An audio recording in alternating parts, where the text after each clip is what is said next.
Hi there, this is Christina from Emergent Tree. In our last video, we showed you how to establish your family expectations using safe, respectful, and responsible. Today, we're going to take it one step further with the concept of acknowledgement. Now, sometimes acknowledgement is misunderstood for just stickers or praise or reward for going above and beyond, but it's much more simpler than that. Acknowledgement really is just acknowledging something that you expected to occurred, right? If in your expectations you set the expectations of putting away your shoes so that the hallway is clear, and if your family does that, you praise them or celebrate them or acknowledge that they put away their shoes as expected.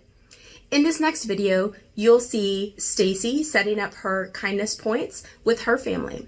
Now, this is something that they've used for quite some time, but given this new wave of everyone being home at the same time for an extended period of time, Stacy and her family felt that it was really important to up the frequency of how often they're acknowledging each other.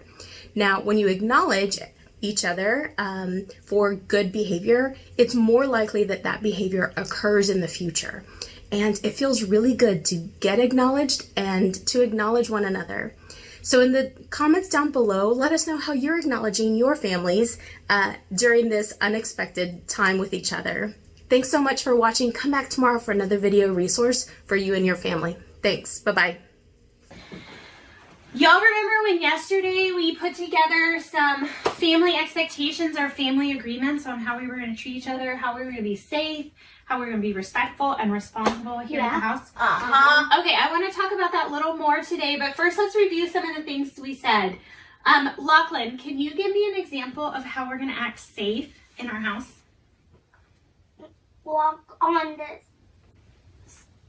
the normal walking on the stairs. No, walking feet on the stairs. Yeah, why do we need to walk on the stairs? Because you can slip.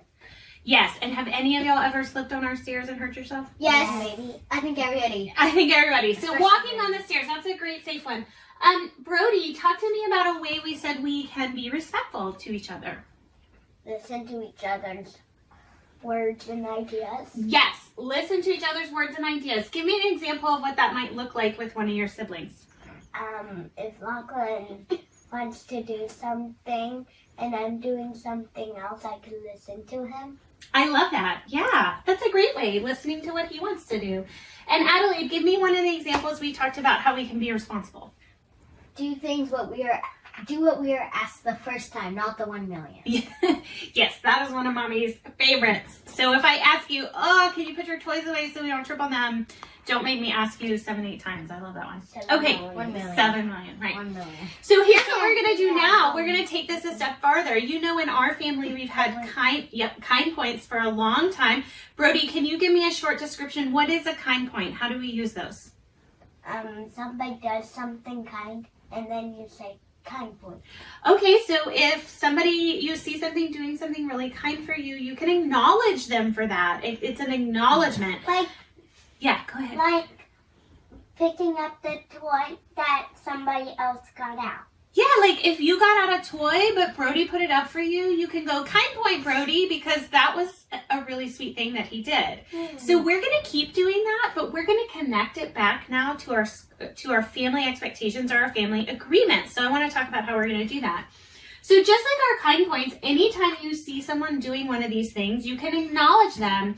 And I want you to acknowledge them and say what you saw them doing. So if Brody were to put up a toy for you, what you might say is, hey, Brody, that was really responsible because you were picking up the toys and moving them out of the way. Thank you for doing that. And what I thought would be a really fun way to do that is if we each made a bag. So y'all are each going to get a decorated bag with your name on it. And we'll put it up here on the door.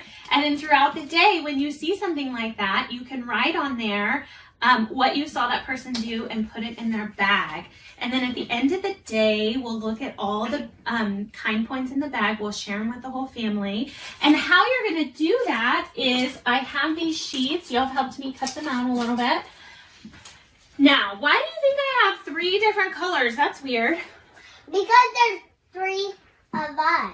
There are 3 of you. So do you think each one of you is going to get your own color? Yeah. Adelaide, why would I want y'all to each have a different color?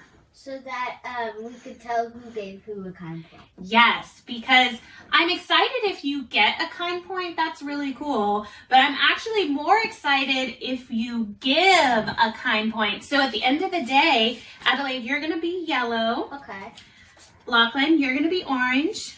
Brody, you're going to be blue. And at the end of the day, I'm going to see who handed out the most. Right? So if you got a bunch of them, that'll be great. You'll have all these acknowledgments. But I'm going to be looking for, and maybe there's a little prize in place for the person who hands out the most kind points, okay? So first, let's start making our bags. We'll get up in a second. You can make a bag.